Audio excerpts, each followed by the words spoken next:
नमस्कार दोस्तों, कैमरोड परिवार में एक बार फिर से सबका स्वागत है। आज हम लोग डिस्कस करेंगे चैप्टर केमिकल बॉन्डिंग के बारे में, जो कि केमिस्ट्री का एक सबसे इम्पोर्टेंट टॉपिक है। मोस्ट इम्पोर्टेंट टॉपिक किस तरीके से है, क्योंकि इसमें हम लोग पढ़ते हैं बॉन्ड किस तरीके से बनते हैं और बॉन्ड किस तरीके से टूटते हैं। बॉन्ड्स की स्ट्रेंथ के बारे में भी इस चैप्टर में हम लोग डिस्कस करेंगे। तो ये समझो कि ये केमिस्ट्री की एक तरीके से नींव है।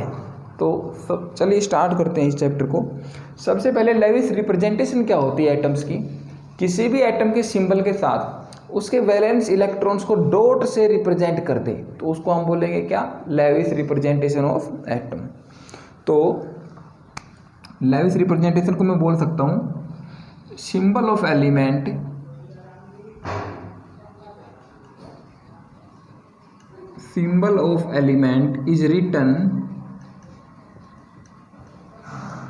is written with valence electrons as dots around it. For example अगर मैं बात करूँ सोडियम की, सोडियम का एटॉमिक नंबर कितना होता है, सोडियम का एटॉमिक नंबर 11। तो इसकी कॉन्फ़िगरेशन क्या होगी आप सबको पता है, 1s2 2s2 2p6 and 3s1। Outer most shell कौन सा है, 3s, और उसमें कितने इलेक्ट्रॉन्स आए, एक इलेक्ट्रॉन आया। तो ये 3s1 का जो एक इलेक्ट्रॉन है जिसको हम वैलेंस इलेक्ट्रॉन बोलेंगे, इसको डॉट के साथ रिप्रेजेंट करेंगे। मतलब कि इसका बिल्कुल सिंपल लेविस रिप्रेजेंटेशन है, n और ऊपर क्या लगा देंगे, एक डॉट। इसी तरीके से अगर मैं नेक्स्ट देखना चाहूँ मैग्नीशियम को, मैग्नीशियम का एटॉमिक नंबर क्या होता है, 12। तो जाहिर सी बात उसमें 3s2 आएगा, 2 इलेक्ट्रॉन्स आएंगे। तो मैग्नीशियम को मैं कैसे रिप्रेजेंट करूँगा, mg के साथ लिखूँगा 2 डॉट, एक इलेक्ट्रॉन पेयर। और इसी तरीके से अगर मुझे लिखना पड़े, सपोज करो कार्बन को, तो कार्बन का एटॉमिक नंबर 6 होता है। पहले सेल में 1s में 2 इलेक्ट्रॉन्स, 2s2 एंड 2p2, ये हो गए वैलेंस सेल में 4 इलेक्ट्रॉन्स, 2 आएंगे s में 2p में। तो कार्बन के अराउंड मुझे कितने इलेक्ट्रॉन्स दिखाने पड़ेंगे, 1 2 3 और 4। सेम केस जैसे मैं नाइट्रोजन का ले लूँ, तो नाइट्रोजन का एटॉमिक नंबर 7 होता है। लास्ट में यहाँ पे क्या हो जाएगा, 3p3 हो जाएगा बस। तो इस बार कितने इलेक्ट्रॉन्स आएंगे, 5 इलेक्ट्रॉन्स नाइट्रोजन के अराउंड। सिर्फ वैलेंस इलेक्ट्रॉन्स को दिखाना है, अंदर वाले इलेक्ट्रॉन्स को नहीं दिखाना है। उसके बाद ऑक्सीजन में यहाँ पे 4 हो जाएगा, ऑक्सीजन में 4 हो जाएगा। तो 1 2 3 4 5 और 6। तो इस तरीके से हम किसी भी एलिमेंट के सिंबल को रिप्रेजेंट कर सकते हैं। एलिमेंट के सिंबल के साथ उसके वैलेंस इलेक्ट्रॉन्स को डॉट से रिप्रेजेंट करेंगे, इसको बोलते हैं लेविस रिप्रेजेंटेशन ऑफ एटम। अब देखो बॉन्ड जो होता है ना, बॉन्ड का मतलब क्या होता है, मैं साफ साफ बोलता हूँ, बॉन्ड का मतलब होता है अट्रैक्शन। बॉन्ड का मतलब क्या होगा, अट्रैक्शन। 2 चीज़ें एक दूसरे के पास आ जाए, इसको हम क्या बोल देंगे, बॉन्ड।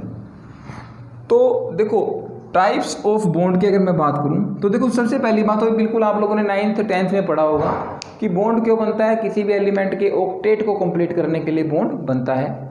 जनरल, ये जैसे जनरल है, हम 11th में पढ़ लेंगे कि ये बिल्कुल गलत बात है। तो लेकिन 10th तक हम लोगों ने पढ़ा है कि बॉन्ड क्यों बनता है, ताकि हर एलिमेंट का ऑक्टेट कंप्लीट हो जाए, या फिर हाइड्रोजन या हीलियम का डुप्लेट कंप्लीट हो जाए। इसीलिए हम लोग क्या करते हैं, बॉन्ड बनाते हैं। तो bond forms, it forms to complete octet of each element, कि जो भी एलिमेंट्स बॉन्ड बना रहे हैं उनके ऑक्टेट कंप्लीट हो जाए। एंड लेकिन हाइड्रोजन और हीलियम के केस में क्या कंप्लीट होना चाहिए, उनका डुप्लेट। एंड हाइड्रोजन हीलियम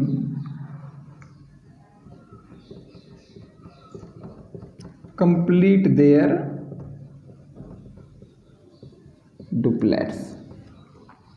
मतलब हर एलिमेंट के पास 8 इलेक्ट्रॉन्स आ जाएं आउटर मोस्ट सेल में। कितने इलेक्ट्रॉन्स आ जाएं, 8 इलेक्ट्रॉन्स आ जाए उसके आउटर मोस्ट सेल में।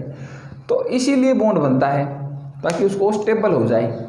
जब तक स्टेबल नहीं होगा तब तक दूसरे को अट्रैक्ट करेगा, और जैसे स्टेबल हो जाएगा अट्रैक्शन बंद, तो बॉन्ड बनना भी क्या हो जाएंगे, बंद। तो हर एलिमेंट चाहता है कि उसके 8 इलेक्ट्रॉन्स हो जाएं, और हाइड्रोजन हीलियम क्या चाहेगा कि उसके 2 इलेक्ट्रॉन्स मतलब डुप्लेट कंप्लीट हो जाए। लेकिन हम लोग 11वीं क्लास में पढ़ लेंगे कि बहुत सारे कंपाउंड होते हैं जिनमें ऑक्टेट से ज़्यादा इलेक्ट्रॉन्स भी हो सकते हैं एटम के अंदर, और कम भी हो सकते हैं, जैसे 6 इलेक्ट्रॉन्स 4 इलेक्ट्रॉन्स भी हो सकते हैं। तो ये सब हम लोग पढ़ लेंगे, अभी इनकी टेंशन नहीं करनी है। ये 9th 10th तक जो भी पढ़ा था वो मैंने आपको बताया है। अब बॉन्ड कितने टाइप का होता है, देखो टाइप्स ऑफ बॉन्ड की अगर मैं बात करूं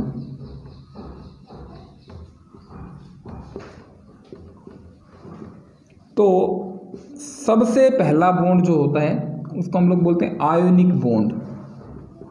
क्या बोलेंगे? Ionic bond. आयोनिक बॉन्ड क्या होता है? आयोनिक बॉन्ड बनता है इलेक्ट्रॉन के कंप्लीट ट्रांसफर से, मतलब एक एटम से इलेक्ट्रॉन दूर चला जाए, दूसरे एटम के पास चला जाए, ताकि दोनों का ऑक्टेट क्या हो जाए, कंप्लीट। तो देखो मैं बोल रहा हूं कि ionic bond it is formed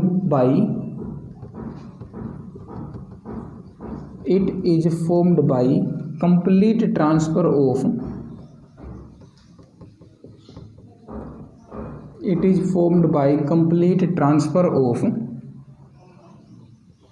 of electrons from one atom to other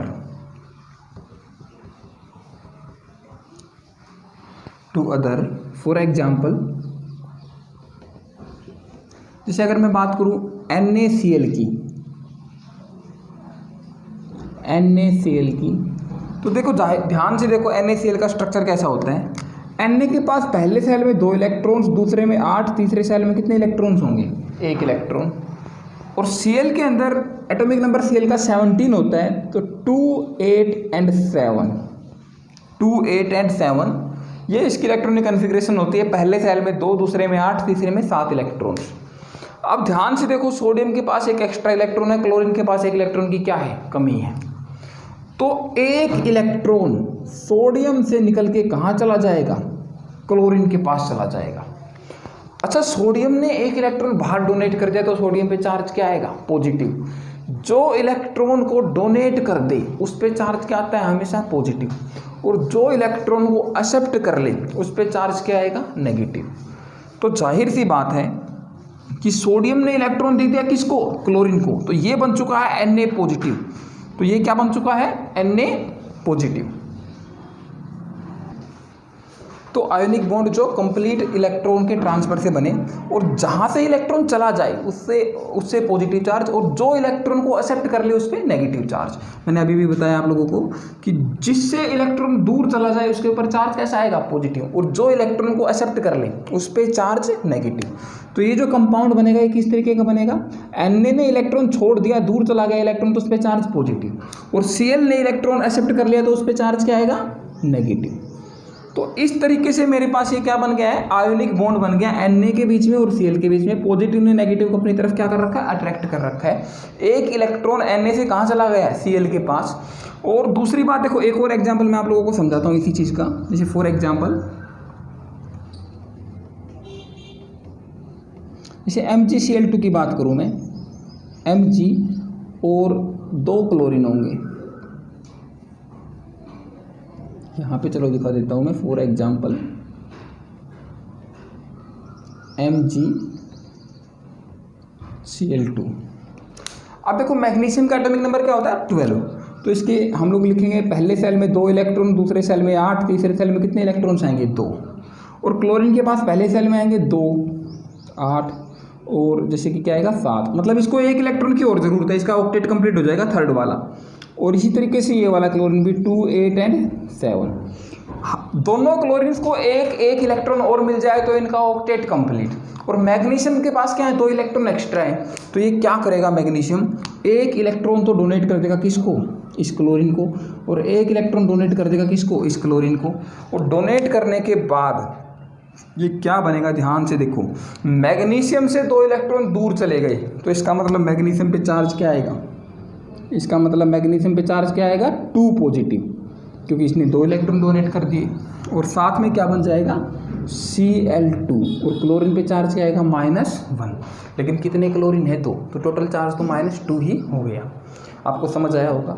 magnesium ने 2 इलेक्ट्रॉन, एक दे दिया इस क्लोरीन को, एक दे दिया इस क्लोरीन को, ये आयनिक कंपाउंड बन गया। कंप्लीट ट्रांसफर हो गया किसका, कंप्लीट ट्रांसफर हो गया इलेक्ट्रॉन का मैग्नीशियम से क्लोरीन की तरफ। तो हम लोगों को एक बात समझ आई होगी कि sodium metal, chlorine non metal, magnesium metal, chlorine non metal. तो आयनिक बॉन्ड जो बनता है जनरली किसके बीच में बनता है, मेटल्स और नॉन मेटल्स के बीच में बनता है।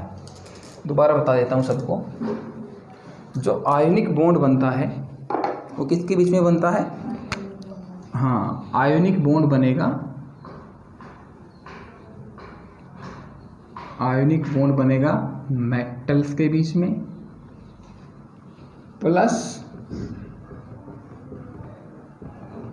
नॉन मेटल्स के बीच में। अच्छा एक बात और, मेटल जो होते हैं वो इलेक्ट्रोपॉजिटिव होते हैं। क्या होते हैं, इलेक्ट्रोपॉजिटिव। इलेक्ट्रोपॉजिटिव एलिमेंट्स को ही हम क्या बोलते हैं, मेटल्स बोलते हैं। आप लोग पूछ सकते हो कि सर ये इलेक्ट्रोपॉजिटिव क्या होता है, तो मैं आपको बता दूं, इलेक्ट्रोपॉजिटिव वो एलिमेंट जो इलेक्ट्रॉन डोनेट कर दे, जो इलेक्ट्रॉन क्या कर सके, डोनेट कर सके, उसको हम क्या बोलेंगे, मेटल, इलेक्ट्रोपॉजिटिव। और next non metals are electronegative. Electronegative वो जो इलेक्ट्रॉन को क्या करे, एक्सेप्ट करे, अट्रैक्ट करे। तो इलेक्ट्रोनेगेटिव तो क्या करता है, it attracts electron, attracts electron. और इलेक्ट्रोपॉजिटिव क्या करता है, donates electron, it donates electron. तो ये होता है आयनिक बॉन्ड, एक मेटल एक नॉन मेटल के बीच में आयनिक बॉन्ड बनता है।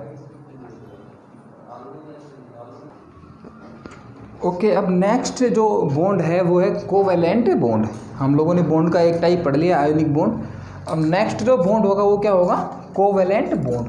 इस पूरे चैप्टर में हम लोग कोवेलेंट बॉन्ड के बारे में ही पढ़ेंगे कि कोवेलेंट बॉन्ड क्या होता है।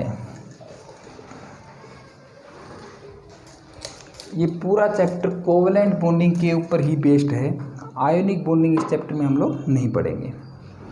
तो next topic is covalent bond.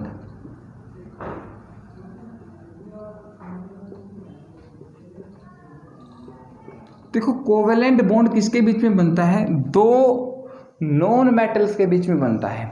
Non metals मतलब कि क्या होते हैं, इलेक्ट्रोनेगेटिव। इलेक्ट्रोनेगेटिव मतलब कि वो भी इलेक्ट्रॉन को एक्सेप्ट करना चाह रहा है, दूसरा भी इलेक्ट्रॉन को एक्सेप्ट करना चाह रहा है।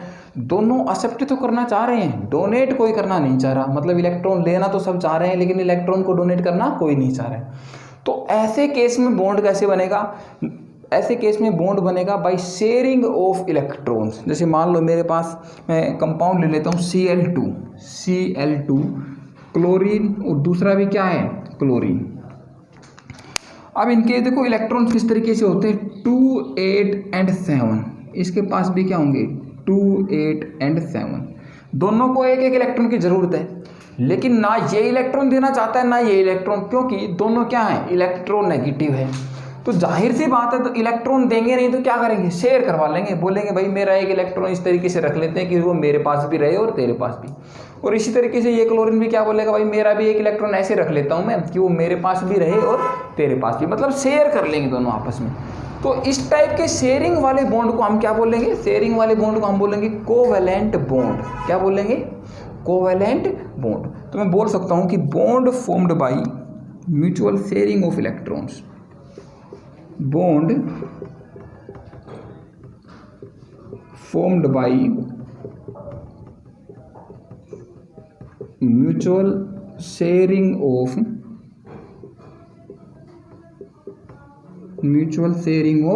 इलेक्ट्रॉन्स। तो ऐसे बॉन्ड को हम क्या बोलेंगे, कोवेलेंट बॉन्ड। कोवेलेंट बॉन्ड किसके बीच में बनता है, नॉन मेटल्स और नॉन मेटल्स के बीच में। तो it is formed between non metals plus non metals, non metals plus non metal. अच्छा नॉन मेटल्स कैसे होते हैं, इलेक्ट्रोनेगेटिव, दीज आर इलेक्ट्रोनेगेटिव। तो इलेक्ट्रोनेगेटिव के साथ जब बॉन्ड बनाएगा तो इलेक्ट्रॉन्स को शेयर करवाएगा, डोनेट कोई भी इलेक्ट्रॉन्स को नहीं करेगा। अब यहाँ पे देखो, जैसे फॉर एग्जांपल अगर मैं Cl2 की बात करूँ तो देखो ध्यान से, क्लोरीन के आउटर मोस्ट सेल को मैं रिप्रेजेंट करता हूँ लेविस स्ट्रक्चर में। किसके इलेक्ट्रॉन्स को लिखते हैं हम लोग? वैलेंस इलेक्ट्रॉन्स को, आउटर मोस्ट सेल को। आउटर मोस्ट सेल में इस क्लोरीन के पास कितने इलेक्ट्रॉन्स थे? 7। मैंने इसके 7 इलेक्ट्रॉन्स दिखा दिए इस तरीके से, सॉरी ये हो गए 7 इलेक्ट्रॉन्स। इसी तरीके से दूसरे क्लोरीन के आउटर मोस्ट सेल में भी कितने इलेक्ट्रॉन्स थे? 7। आउटर मोस्ट सेल मतलब कि वैलेंस सेल। तो ये जो दो एक क्लोरीन से एक दूसरे के पास इस तरीके से आएंगे कि ये जो इलेक्ट्रॉन है इसके क्षेत्र में आ जाए, इसके न्यूक्लियस के पास, और ये इलेक्ट्रॉन इसके न्यूक्लियस के पास। तो ध्यान से देखो,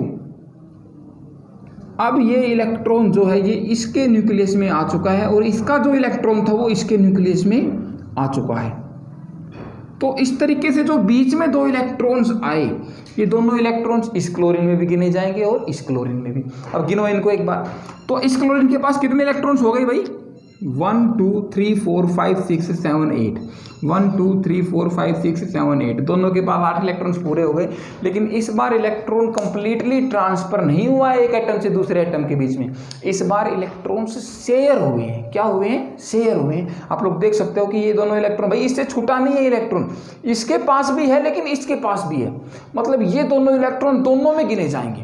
कंप्लीटली ट्रांसफर नहीं हुआ है, इस बार शेयरिंग हुई है इस बार इलेक्ट्रॉन्स की। तो ऐसे बॉन्ड को हम क्या बोलेंगे? Covalent bond. अच्छा, ये तो कोवेलेंट बॉन्ड की डेफिनेशन होगी बच्चों वाली मतलब 9th 10th 7th की, ये भाई बच्चे समझ सकते इतनी आसान सी डेफिनेशन को। तो एक्चुअल में कोवेलेंट बॉन्ड की डेफिनेशन क्या होती है? म्यूचुअल शेयरिंग ऑफ इलेक्ट्रॉन्स के बजाय हम लोग बोलेंगे ओवरलैप ऑफ ऑर्बिटल्स अगर हो जाए। क्या हो जाए? ओवरलैप ऑफ ऑर्बिटल्स, तो कोवेलेंट बॉन्ड बनता है। मोर स्पेसिफिक जो इसकी डेफिनेशन है तो मैं लिख सकता हूं, bond formed by overlapping of atomic orbitals.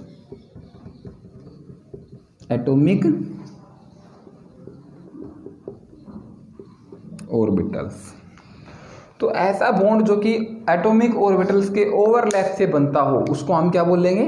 Covalent bond. अब इसको समझते हैं ये ओवरलैप का मतलब क्या है। मान लो मेरे पास हाइड्रोजन एटम है, उसके न्यूक्लियस में 1 इलेक्ट्रॉन होता है, सबको पता है। और हाइड्रोजन को अपना न्यूक्लियस में नहीं, उसके पास 1 इलेक्ट्रॉन होता है और हाइड्रोजन को अपना डुप्लेट कंप्लीट करना होता है। तो मैं बनाना चाह रहा हूँ H2 मॉलिक्यूल। हाइड्रोजन गैस का फॉर्मूला क्या होता है? H2। तो मैंने बोला कि भाई ये इलेक्ट्रॉन्स इस तरीके से शेयर हो जाएंगे दोनों एटम्स के बीच में कि दोनों में गिने जाएं कि ये हाइड्रोजन के पास 2 इलेक्ट्रॉन्स हो गए और इसके पास भी कितने इलेक्ट्रॉन्स हो गए? 2। तो ये मैंने बता दिया कि ओवरलैप हो गया। लेकिन एक्चुअल में क्या होता है आप सबको पता है। देखो हाइड्रोजन की जब मैं कन्फिग्रेशन लिखता हूँ तो कैसे लिखूंगा? 1s1 लिखता हूँ या नहीं लिखता हूँ? इसकी कन्फिग्रेशन क्या होती है? 1s1। इसकी कन्फिग्रेशन भी क्या होती है? 1s1।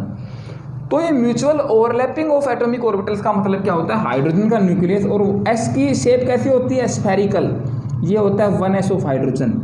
और इसी तरीके से दूसरा हाइड्रोजन में बनाऊंगा, उसकी भी 1s क्या होगा? इस तरीके से उसका 1s भी क्या होगा? स्फेरिकल शेप में होगा। और ये 1s और 1s आपस में क्या कर लेंगे? ओवरलैप कर लेंगे, एक दूसरे के ऊपर आने लग जाएंगे। तो इस टाइप के मैं बॉन्ड को क्या बोलता हूँ? दोबारा बता रहा हूँ, जैसे पॉजिटिव चार्ज न्यूक्लियस और जो 1s जो होता है उसकी शेप कैसी होती है? Spherical shape.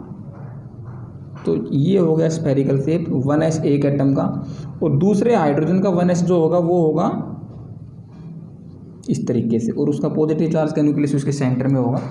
तो ये जो ओवरलैपिंग हुई है ऑर्बिटल्स के बीच में, ये जो ओवरलैपिंग हुई है ऑर्बिटल्स के बीच में, ये ही तो बॉन्ड बना है। ये क्या बना है? बॉन्ड बना है। कौन सा बॉन्ड बना है?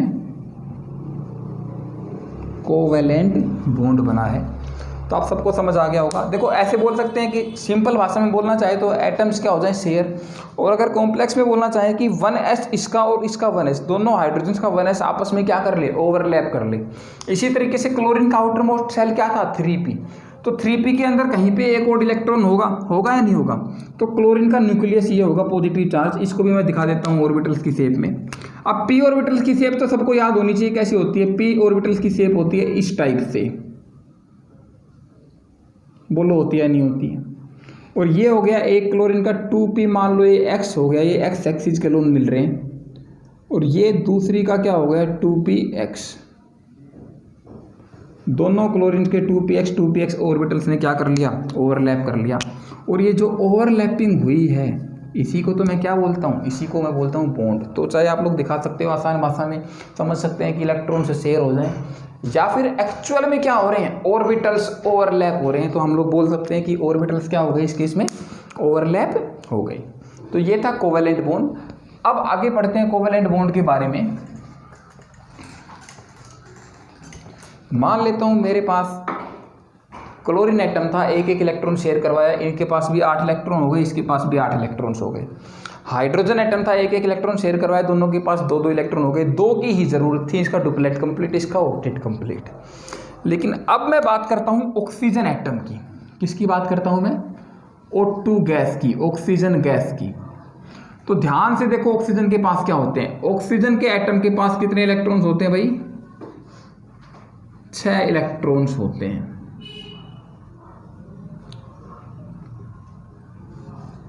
अब मैं क्या करता हूं, मैंने बोला कि इस तरीके से मैंने ऑक्सीजन के 6 इलेक्ट्रॉन्स को रिप्रेजेंट करवा दिया और शेयरिंग करवा देता हूं मैं इनके बीच में इस तरीके से। अब 6 इलेक्ट्रॉन, तो इसको 2 इलेक्ट्रॉन्स की जरूरत है। अब एक इलेक्ट्रॉन मैंने शेयर करवा दिया। एक इलेक्ट्रॉन शेयर करवाने के बाद इलेक्ट्रॉन गिने कितने हो गए, 1 2 3 4 5 6 7। इसके पास भी 7 हुए, इसके पास भी कितने हो गए 7, मतलब 8 तो नहीं हो पाई। तो एक इलेक्ट्रॉन शेयर करवाने से 7 इलेक्ट्रॉन नहीं हो पा रहे, एक ऑक्सीजन के पास 8 इलेक्ट्रॉन्स नहीं हो पा रहे थे। लेकिन ऑक्सीजन को जरूरत कितने की है, 8 की। इसके पास 6 थे, इसको 2 इलेक्ट्रॉन्स की जरूरत और भी होती है।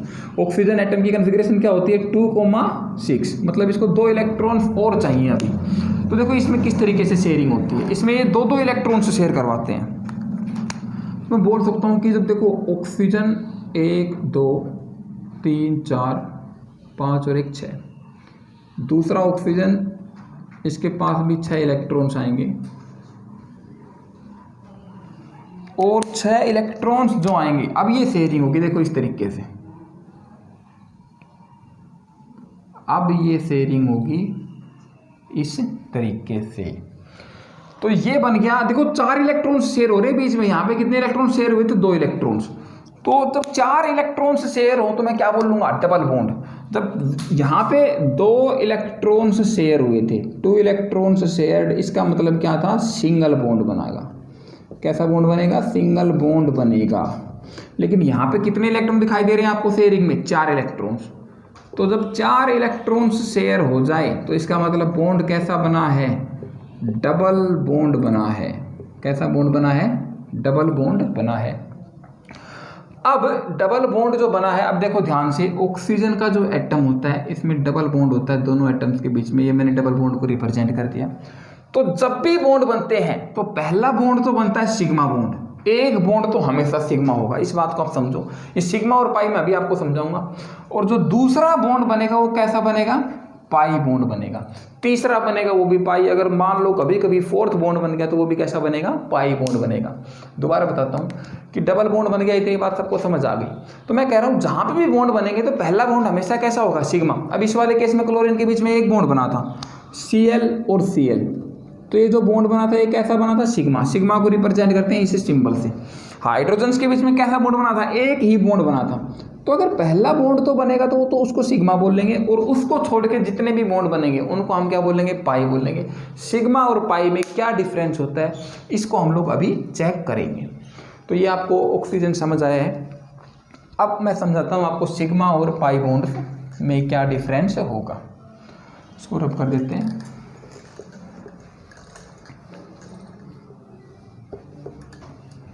धीरे धीरे समझते हैं सिग्मा पाई बॉन्ड्स के डिफरेंस को।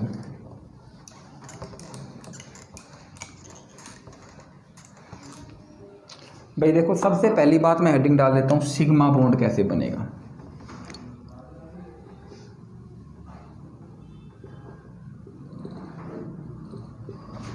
मान लेता हूं 2 एटम्स हैं जिनके बीच में बॉन्ड बन रहा है।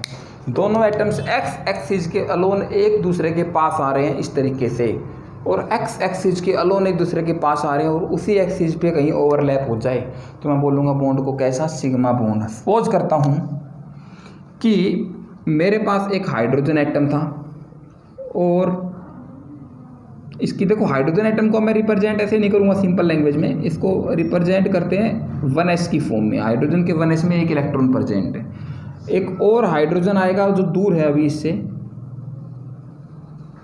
उसका भी 1s है, दोनों कंबाइन होंगे, बॉन्ड बनेगा। तो बॉन्ड बनेगा तो क्या होंगे, एटॉमिक ऑर्बिटल्स ओवरलैप करेंगे। तो एटॉमिक ऑर्बिटल्स ओवरलैप करेंगे इस तरीके से एक दूसरे के ऊपर। इसके 1s ने इसके 1s के साथ क्या बना दिया है, तो देखो ध्यान से, ये जो एक्सिस थी दोनों न्यूक्लियस को जोड़ दो, दोनों न्यूक्लियस को जोड़ दो, ये जो एक्सिस बन गई इसको बोलते हैं इंटर न्यूक्लियर एक्सिस। इसको क्या बोलते हैं, इंटर न्यूक्लियर एक्सिस। तो जो ओवरलैप हुआ है वो इंटर न्यूक्लियर एक्सिस के ऊपर आ जाए, ओवरलैप कहाँ आ जाए, इंटर न्यूक्लियर एक्सिस के ऊपर आ जाए, तो हम बोलेंगे इसको सिग्मा बॉन्ड। इसको क्या बोलेंगे, सिग्मा बॉन्ड। तो यहाँ पे ध्यान से देखो, दोनों न्यूक्लियस को जोड़ेंगे उस एक्सिस को क्या बोलेंगे, इंटर न्यूक्लियर एक्सिस। तो इंटर न्यूक्लियर एक्सिस के ऊपर अगर ओवरलैपिंग हो जाए तो हम क्या बोलेंगे बॉन्ड को, सिग्मा बॉन्ड। और ये एक अच्छी ओवरलैपिंग मानी जाती है। ये कैसी ओवरलैपिंग मानी जाती है, अच्छी ओवरलैपिंग इसको हम लोग मानते हैं। तो ये कैसा बॉन्ड है, सिग्मा बॉन्ड। तो भाई सिग्मा बॉन्ड की डेफिनेशन लिख लो, when atomic orbitals overlap, atomic orbitals, atomic orbitals overlap along internuclear axis, along internuclear axis, जिसको शॉर्ट फॉर्म में मैंने INA से रिप्रेजेंट किया है। तो बॉन्ड कैसा बनेगा, सिग्मा बॉन्ड बनेगा। हाँ अच्छा, ये तो एक लाइन खत्म हो गई। अब उसके बाद दूसरी बात मैं ये कहना चाहता हूँ कि जो सिग्मा बॉन्ड होता है वो बहुत स्ट्रोंग होता है। सिग्मा बॉन्ड क्या होता है, काफ़ी ज़्यादा स्ट्रोंग बॉन्ड बनेगा। ओके, तुम बोल सकता हूँ कि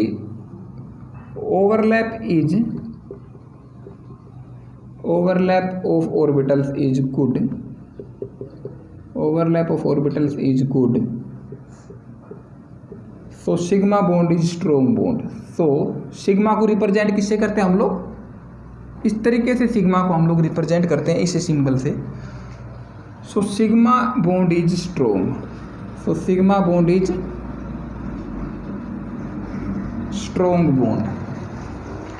ओके, नाउ नेक्स्ट, अच्छा एक चीज़ और दिखाता हूँ आपको, क्लोरीन में और इसी बॉन्ड को बना के दिखाता हूँ, या फ्लोरीन में मान लेते हैं हम लोगों के पास मॉलिक्यूल है, जैसे H2 था। नेक्स्ट हम लोग ले लेते हैं F2।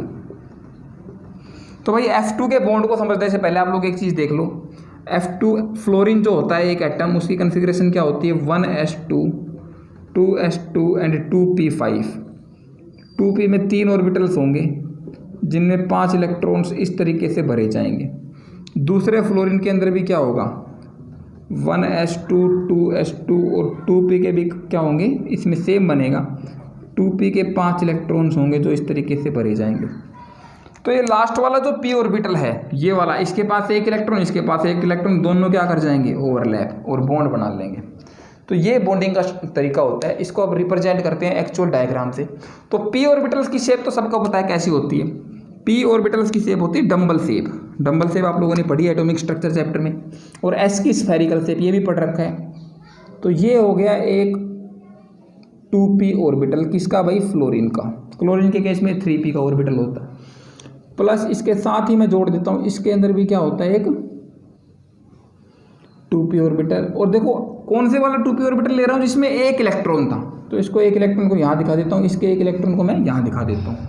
हाइड्रोजन के पास भी क्या था, एक इलेक्ट्रॉन प्रेजेंट था। अब दोनों इलेक्ट्रॉन इस ओवरलैप वाले रीजन में आ गए, दोनों को इसको जोड़ूंगा तो देखो ध्यान से किस तरीके की शेप बनेगी इसको जोड़ने के बाद।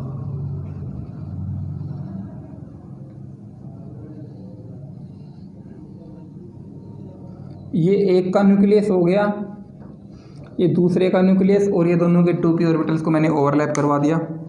और ये हुई है ओवरलैपिंग, ये हुई है ओवरलैपिंग। दोनों न्यूक्लियस को जोड़ो, जो इंटरन्यूक्लियर एक्सिस आएगी वो ये आएगी, आएगी या नहीं आएगी। तो आप लोग देख सकते हो ओवरलैपिंग कहाँ हुई है, इंटरन्यूक्लियर एक्सिस के ऊपर ओवरलैपिंग हुई है। और अगर ओवरलैपिंग इंटरन्यूक्लियर एक्सिस के ऊपर हुई है तो बॉन्ड कैसा बनता है, सिग्मा। तो इसी तरीके से मैं बोल सकता हूँ कि फ्लोरीन फ्लोरीन का बॉन्ड भी कैसा है, सिग्मा बॉन्ड है। फ्लोरीन फ्लोरीन का बॉन्ड भी कैसा बनेगा, सिग्मा बॉन्ड बनेगा।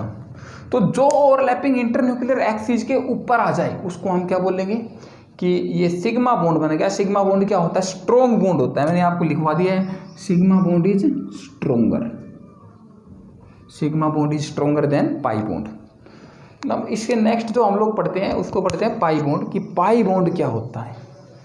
पाई बॉन्ड कहाँ बनता है, वो इंटरन्यूक्लियर एक्सिस के पैरेलल, यहाँ पे या फिर यहाँ पे क्या होगी, ओवरलैप होगी पाई बॉन्ड में। इंटरन्यूक्लियर एक्सिस के पैरेलल ओवरलैप होगी, इंटरन्यूक्लियर एक्सिस के ऊपर ओवरलैप नहीं होगा पाई बॉन्ड के अंदर।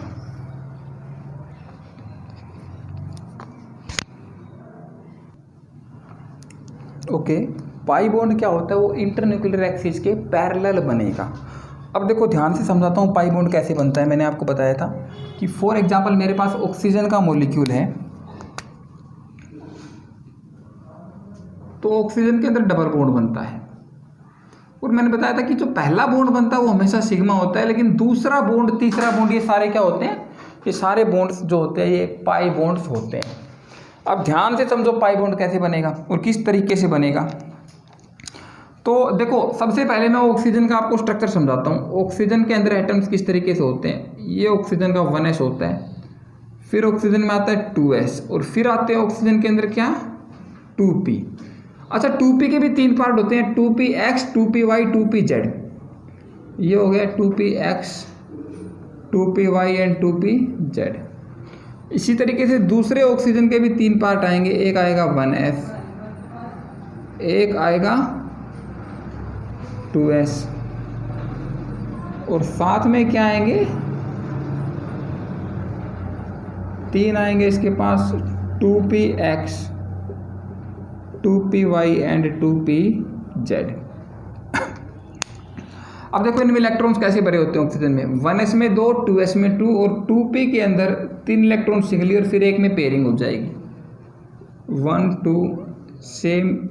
2p में 4 इलेक्ट्रॉन आते हैं ना, तो 4 इलेक्ट्रॉन इस तरीके से भर जाएंगे, 2 ऑर्बिटल्स में खाली जगह रह जाएगी। एक बात बताता हूँ आप सबको, बॉन्ड जो बनता है वो सिंगल इलेक्ट्रॉन्स के बीच में बनता है, जहाँ पे पेयरिंग हो गई वहाँ पे बॉन्ड नहीं बनता है। इस बात का तो सबको पता है कि एक ऑर्बिटल में 2 इलेक्ट्रॉन आ सकते हैं, इनमें तो ऑलरेडी 2 इलेक्ट्रॉन प्रेजेंट है, तो ये तो बॉन्ड बनाएंगे नहीं। बॉन्ड कौन से बनाएंगे, जो सिंगली, जो खाली ऑर्बिटल्स है जिसमें जगह बची हुई है, इन दोनों में 2-2 इलेक्ट्रॉन्स है।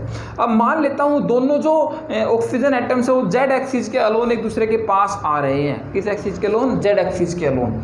तो 2pz और 2pz के अलोन एक दूसरे के आसपास आ रहे हैं, दोनों के दोनों ऑक्सीजन एटम्स। तो मान लेता हूँ, देखो pz को मैं दिखाना चाहूँगा सबसे पहली बात तो, ऑक्सीजन के pz को। तो ये एक ऑक्सीजन का pz था, और फिर दूसरे ऑक्सीजन का भी क्या हो गया, pz आ गया और इसके ऊपर क्या कर लिया, ओवरलैप कर लिया। और ये जेड एक्सिस के अलोन दोनों एटम्स क्या हुए, एक दूसरे के पास आए। भाई ध्यान से समझना इस स्ट्रक्चर को। जैसे ये मैंने बनाया है 2pz, ये क्या बनाया है मैंने, 2pz। ये भी क्या बना है, 2pz। दोनों में एक एक इलेक्ट्रॉन था, इसके 2pz ने इसके 2pz के साथ कंबाइन करके बॉन्ड कैसा बनाया है, सिग्मा बॉन्ड। पहला बॉन्ड तो सिग्मा ही बनेगा, इसमें सिग्मा बन रहा है नहीं बन रहा। तो ये जो ओवरलैप हुई है इसको क्या बोलेंगे, सिग्मा बोल लेंगे। देख सकते हो आप लोग कि ये इंटरन्यूक्लियर एक्सिस के ऊपर ही तो ओवरलैप हुई है। ये है मेरी इंटरन्यूक्लियर एक्सिस, दोनों न्यूक्लियस को जोड़ के जो एक्सिस बनी उसको बोलते हैं इंटरन्यूक्लियर एक्सिस। तो ये जो बॉन्ड बना है ये कहाँ बना है, ओवरलैपिंग इंटरन्यूक्लियर एक्सिस के ऊपर हुई है ऑर्बिटल्स की, तो इसको बोलेंगे क्या, सिग्मा बॉन्ड। अब नेक्स्ट बॉन्ड मुझे बनाना है किसके बीच में, 2py और 2py के बीच में। अब ध्यान से देखो इस चीज को, अगर ये जेड एक्सिस है तो वाई एक्सिस क्या होती है, इससे परपेंडिकुलर, और एक्स एक्सिस क्या होगी, परपेंडिकुलर बाहर की तरफ। एक्स वाई जेड तीनों एक्सिस क्या होती है, एक दूसरे के परपेंडिकुलर। तो अगर मैंने इसको जेड माना है, ये वाई हो जाएगी, ये क्या हो जाएगी, एक्स।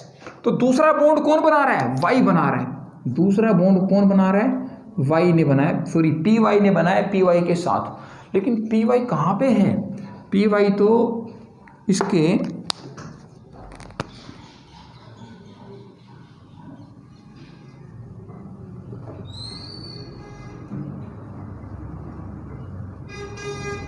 इसके परपेंडिकुलर था इस तरीके से, बोलो था या नहीं था?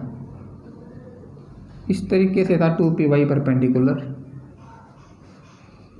इस तरीके से था 2py परपेंडिकुलर, और दोनों में एक एक इलेक्ट्रॉन्स थे जो कि क्या हो जाएंगे, शेयर हो सकते हैं किसी भी तरीके से।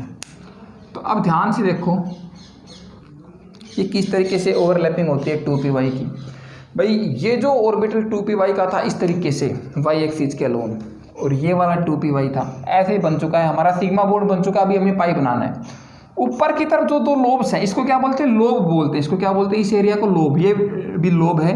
तो पी ऑर्बिटल में दो लोब्स होते हैं, एक ऊपर की तरफ और एक नीचे की तरफ, एक ये हो गई एक ये हो गई। तो ऊपर वाले दोनों लोब्स झुक जाएंगे एक दूसरे के ऊपर, ऐसे कंबाइन कर जाएंगे, ओवरलैप कर लेंगे। नीचे वाले दोनों जो लोब्स हैं वो इस तरीके से एक दूसरे की तरफ बैंड हो जाएंगे और एक दूसरे के ऊपर क्या कर लेंगे, ओवरलैप कर लेंगे। अब ध्यान से देखो क्या बन जाएगा ये ओवरलैपिंग के बाद। इस चीज़ को ध्यान से समझ लेना है भाई सबको। ये जो बॉन्ड था, ये जो लोब था, ये बैंड हो जाएगा इस तरीके से, ये भी बैंड होके दोनों आपस में क्या कर लेंगे, ओवरलैप कर लेंगे। तो जो बॉन्ड बनेगा वो किस तरीके का बनेगा आप लोग समझ सकते हो। इस तरीके का ये बैंड बन जाएगा, सॉरी ओवरलैप हो जाएगा, और ऊपर की तरफ से क्या हो जाएंगे, बैंड हो जाएंगे। सेम नीचे की तरफ से भी क्या हो जाएंगे, ये जो पी वाई वाला ऑर्बिटल है ये नीचे की तरफ भी क्या हो जाएगा, बैंड हो जाएगा।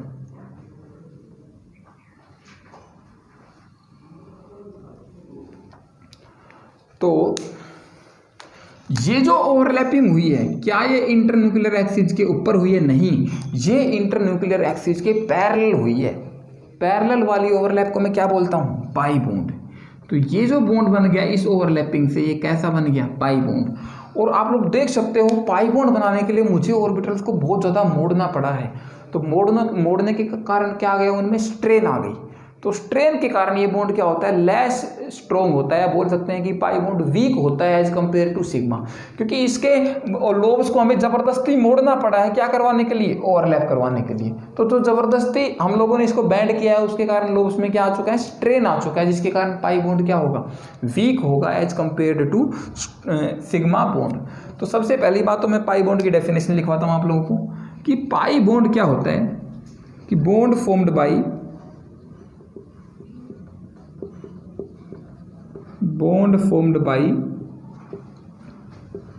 by overlapping of orbitals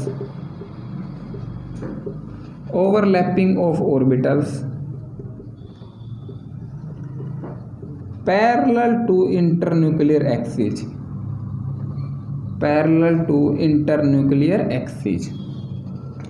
और दूसरी बात, ऑर्बिटल्स को बैंड करना पड़ा है तो वो क्या है, स्ट्रेन्ड है। तो इसके कारण पाई बॉन्ड क्या होता है, week.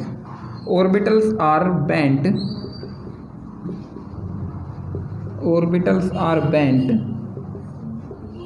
so pi bond has strain.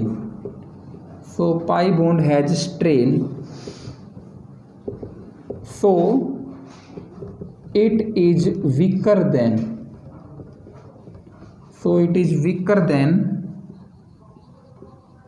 sigma bond।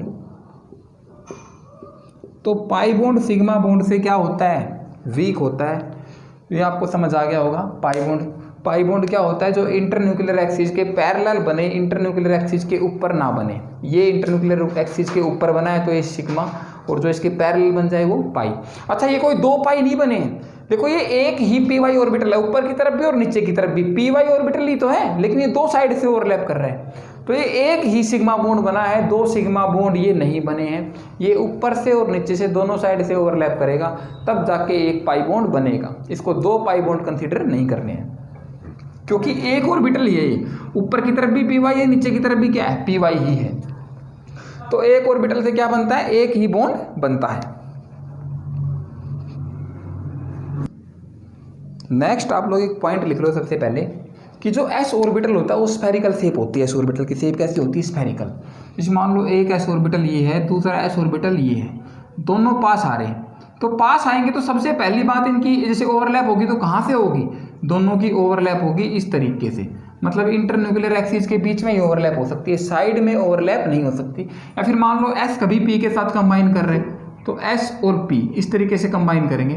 तो कोई भी ऐसा केस नहीं है कि जब S ने कैसा बॉन्ड बनाया हो, पाई बॉन्ड बनाया हो, तो S ऑर्बिटल्स हमेशा कैसा बॉन्ड बनाते हैं, सिग्मा बॉन्ड ही बनाते हैं, पाई बॉन्ड S ऑर्बिटल्स नहीं बनाएंगे। तो देखो चलो इसको मैं धीरे धीरे समझाता हूँ S ऑर्बिटल्स वाली बात को।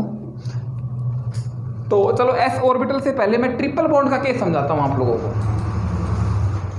S ऑर्बिटल्स को इसके बाद डिस्कस करेंगे। आप लोग एक बात याद रखो कि S ऑर्बिटल्स कभी भी पाई बॉन्ड नहीं बनाते हैं। तो सबसे पहले हम लोग ट्रिपल बॉन्ड की बात करेंगे। ट्रिपल बॉन्ड बनता है किसके केस में, नाइट्रोजन के केस में, N2 के केस में।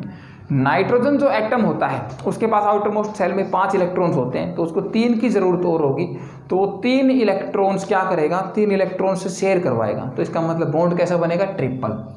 तो ये बात तो सबके दिमाग में सेट है कि नाइट्रोजन के पास आउटर मोस्ट शेल में 5 इलेक्ट्रॉन्स होते हैं और दूसरे नाइट्रोजन के पास भी 5 इलेक्ट्रॉन्स, तो ये शेयरिंग करवाएगा और शेयरिंग के कारण जो बॉन्ड बनेगा वो कैसा बनेगा, ट्रिपल बॉन्ड बनेगा।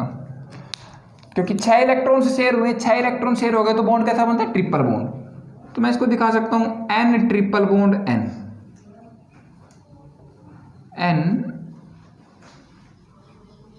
Triple bond N। तो इस ट्रिपल बॉन्ड के अंदर एक बॉन्ड तो कैसा है, सिग्मा, और 2 बॉन्ड कैसे हैं, पाई। क्योंकि पहला बॉन्ड सिग्मा बनता है, बचे हुए सारे बॉन्ड कैसे बनते हैं, पाई। तो इसको समझते हैं। एक्चुअली नाइट्रोजन का जो केस होता है उसके अंदर क्या होता है, 7 इलेक्ट्रॉन्स होंगे नाइट्रोजन में टोटल, तो 2 2 4 और यहाँ पे कितने बच जाएंगे, 3 इलेक्ट्रॉन्स बच जाएंगे। इसी तरीके से दूसरे नाइट्रोजन में भी कितने इलेक्ट्रॉन्स बच जाएंगे, 3 ही इलेक्ट्रॉन्स दूसरे नाइट्रोजन में बच जाएंगे। अब हमारे पास 3 अनपेयर्ड इलेक्ट्रॉन रह गए, मतलब 3 जगह हैं जहाँ पे बॉन्ड बन सकते हैं।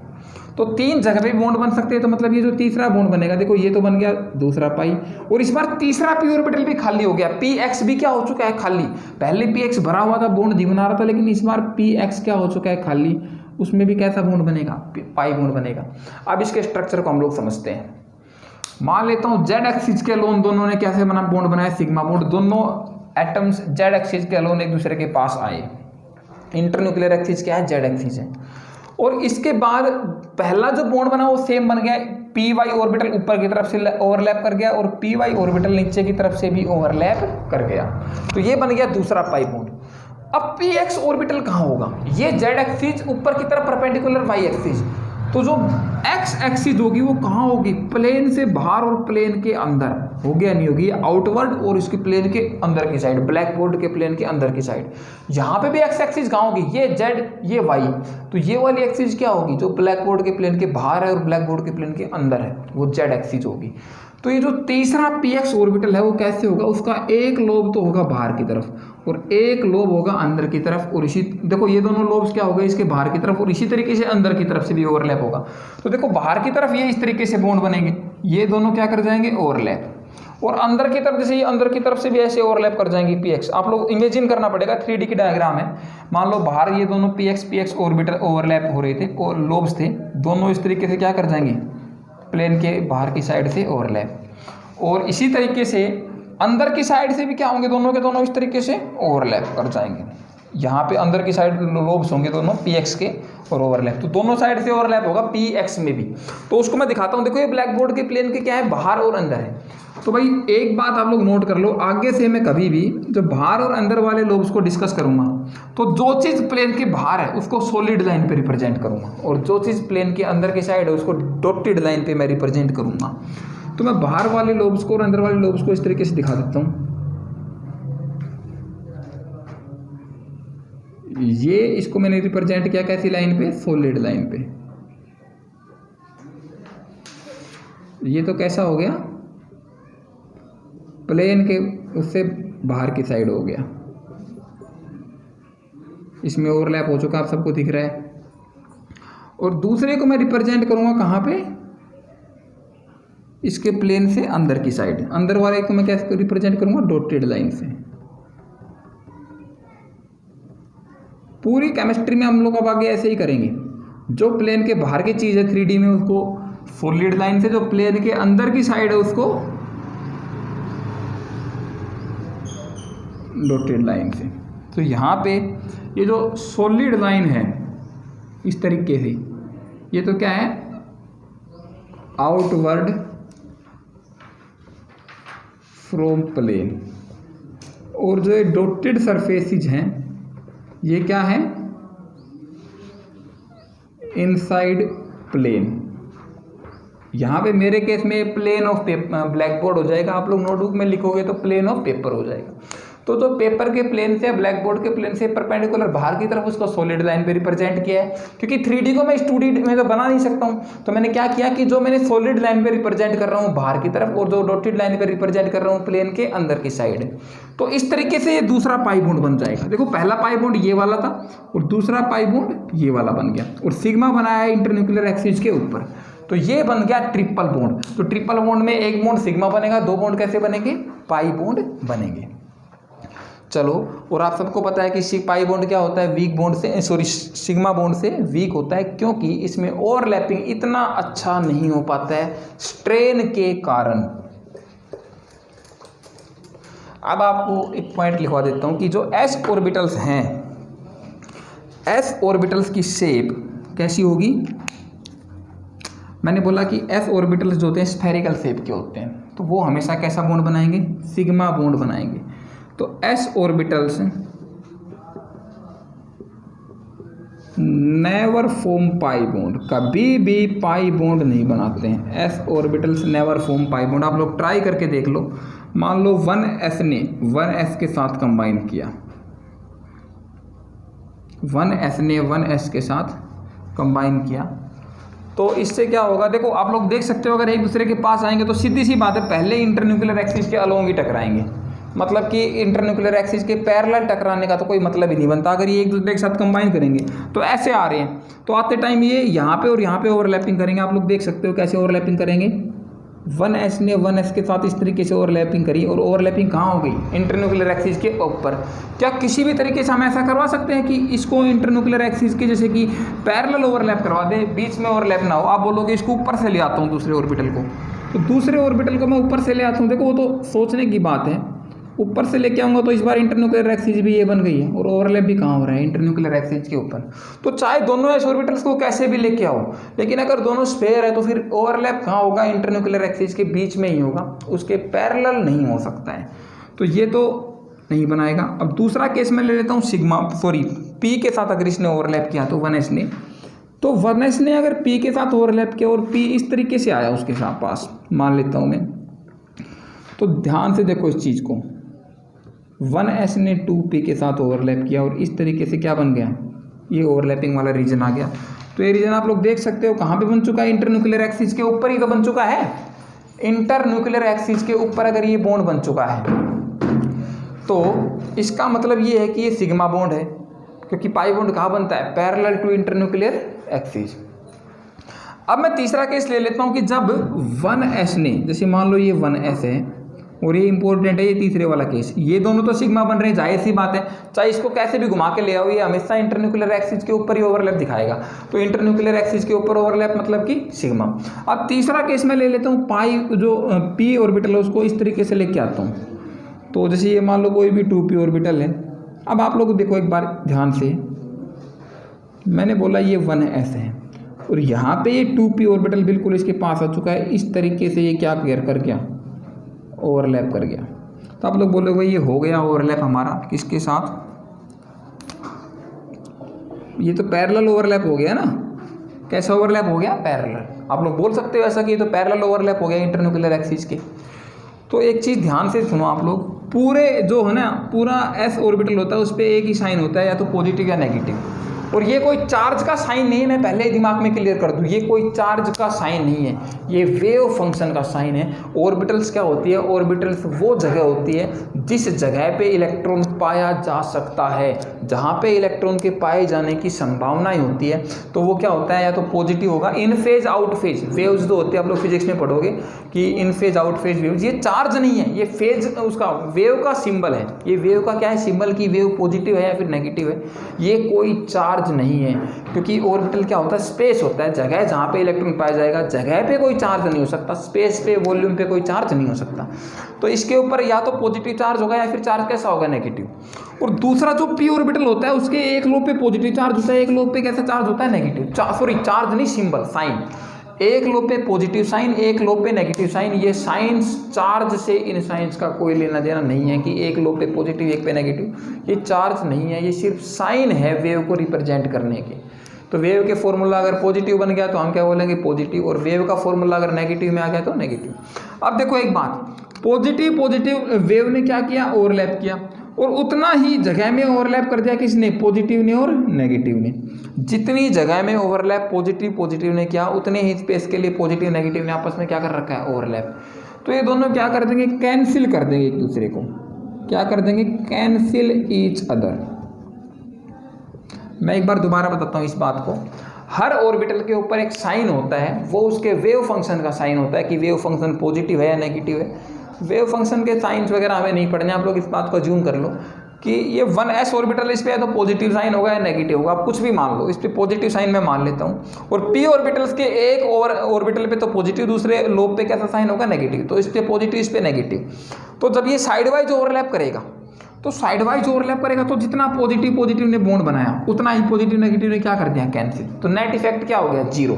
लेकिन यहाँ पे देखो 1s का पॉजिटिव जो है इसके साथ बॉन्ड कब बनाएगा, जब इसका पॉजिटिव इसके पॉजिटिव के साथ क्या करेगा, combine.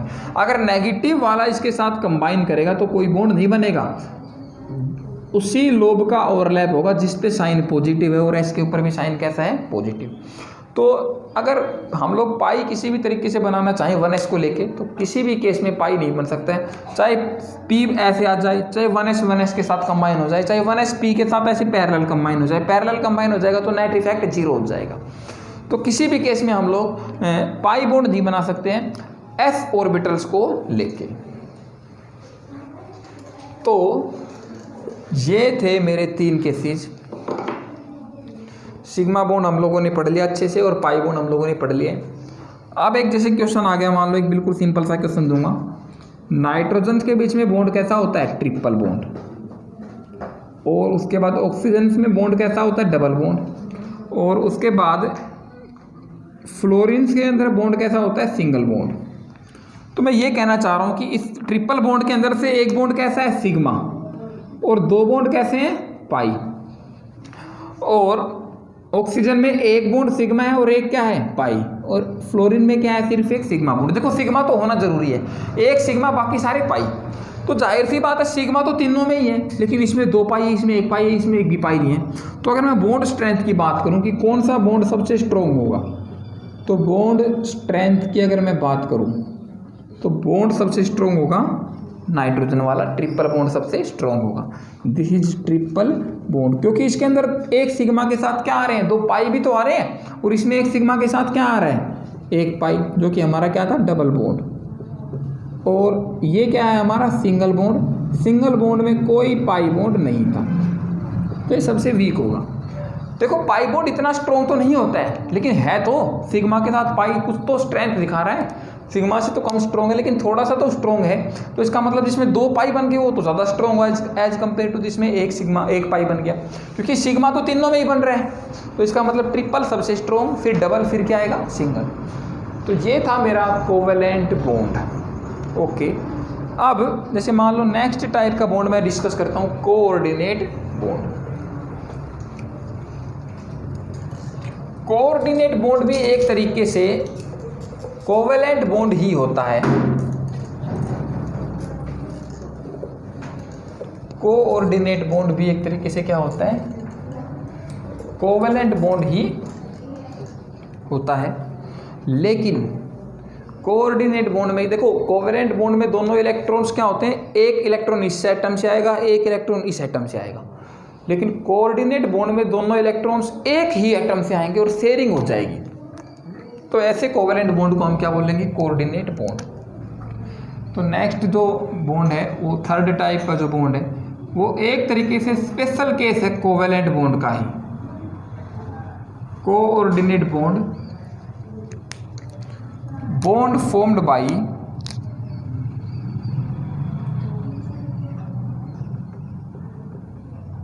bond formed by sharing of electrons sharing of electrons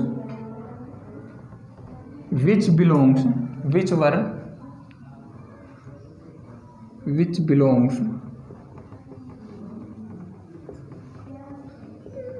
to one atom only, जो एक ही एटम से इलेक्ट्रॉन्स आए हों। जैसे सबसे पहले मैं इसका एक एग्जांपल लेता हूँ, बिल्कुल सिंपल सा, और ये एक तरीके से कोवेलेंट बॉन्ड ही है। बनने के बाद इसमें और कोवेलेंट बॉन्ड में कोई डिफरेंस नहीं है, बस इसमें जो दो इलेक्ट्रॉन्स आ रहे हैं वो एक ही एटम से आ रहे हैं शेयरिंग के लिए। जैसे फॉर एग्जांपल मैं बात करूं,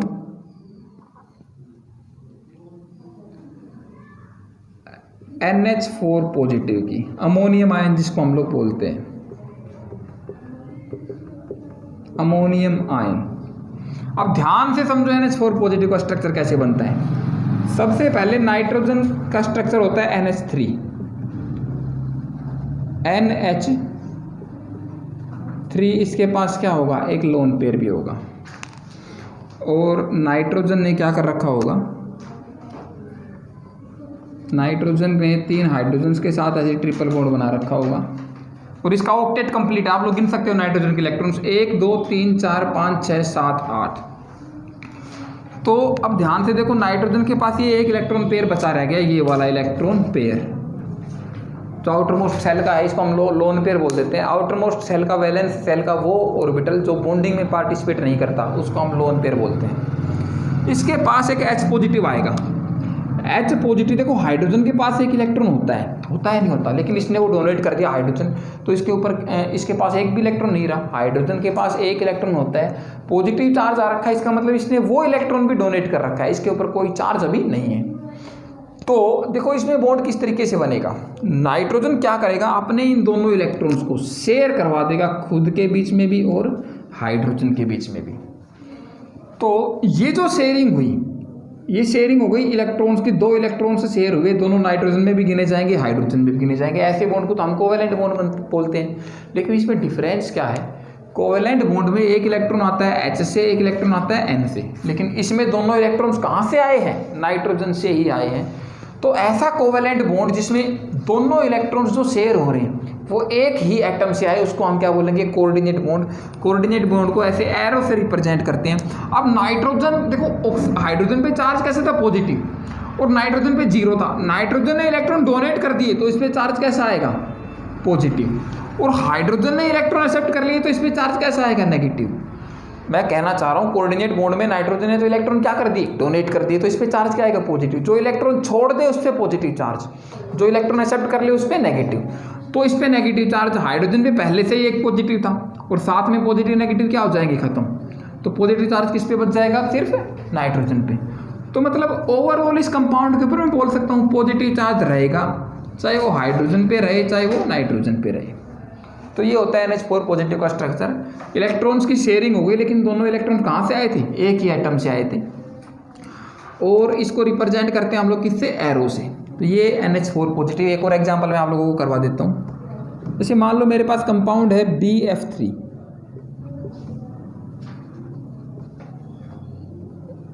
BF3 के अंदर क्या होता है कि 1 2 3 4 5 6 इलेक्ट्रॉन्स होते हैं, और बोरॉन के पास आउटर मोस्ट शेल में कितने इलेक्ट्रॉन्स हो सकते हैं, 8 इलेक्ट्रॉन्स हो सकते हैं, मतलब 2 की इसके पास अभी भी जगह बची हुई है। और दूसरा मैं ले लेता हूँ इसके साथ NH3 में नाइट्रोजन के पास एक इलेक्ट्रॉन्स का पेयर बचा हुआ है, जो कि ये बॉन्डिंग में पार्टिसिपेट नहीं कर रहा, जो कि लोन पेयर है, जो कि क्या है, लोन पेयर है। तो ये क्या करवाएगा, इसको इसमें डोनेट करवा देगा, शेयर करवा देगा इसके साथ। तो शेयर करवाने से क्या होगा, देखो नाइट्रोजन से तो दूर नहीं गए इलेक्ट्रॉन, सिर्फ शेयर ही तो हैं, तो नाइट्रोजन में गिने जाएंगे।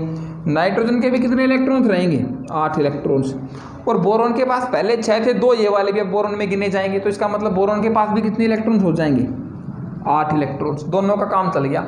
अब नाइट्रोजन ने इलेक्ट्रॉन डोनेट किए तो इस पर चार्ज कैसा आएगा, पॉजिटिव, और ब्रोमीन ने एक्सेप्ट किए तो बोरॉन ने एक्सेप्ट किए तो इस पर चार्ज कैसा आएगा, नेगेटिव। और ओवरऑल चार्ज क्या रहेगा कंपाउंड के ऊपर, 0, क्योंकि पॉजिटिव नेगेटिव क्या हो जाएंगे, 0। तो ओवरऑल कंपाउंड पे चार्ज क्या रहेगा भाई, हमेशा 0। तो इस तरीके का जो बॉन्ड बनता है, एक एटम के 2 इलेक्ट्रॉन से शेयर हो जाए दोनों एटम्स के बीच में, मतलब एक तरीके से शेयरिंग ही हो रही है। तो कोवेलेंट बॉन्ड ही है, लेकिन शेयरिंग किसकी हो रही है, एक ही एटम के इलेक्ट्रॉन्स की हो रही है। तो मतलब देखो कोवेलेंट बॉन्ड में क्या होता है, एक इलेक्ट्रॉन आता है इससे, एक इलेक्ट्रॉन आता है इससे, और कोऑर्डिनेट में डिफरेंस क्या होता है, दोनों इलेक्ट्रॉन एक ही एटम से आते हैं। तो ये दोनों केसेज आप लोग एग्जाम्पल की तरह लिख सकते हो कोऑर्डिनेट बॉन्ड के। तो आज की क्लास में हम लोग इतना ही करते हैं। नेक्स्ट क्लास में हम कंपाउंड्स के लेविस स्ट्रक्चर ड्रॉ करना सीखेंगे और कुछ एक्सेप्शंस देखेंगे ऑक्टेट रूल से। ये ऑक्टेट रूल जो होता है 9th 10th तक चलता है हमारे पास। अब जैसे कि जब हम इसके लिए आते हैं तो काफ़ी सारे कंपाउंड ऐसे हो जाते हैं जिसमें 6 इलेक्ट्रॉन्स आ जाए या 7 इलेक्ट्रॉन्स आ जाए, मतलब ऑक्टेट से कम या ऑक्टेट से ज़्यादा वाले तो बहुत सारे हैं। तो उन सब एक्सेप्शंस को और लेविस स्ट्रक्चर्स को हम लोग नेक्स्ट क्लास में डिस्कस करेंगे। Okay, thank you.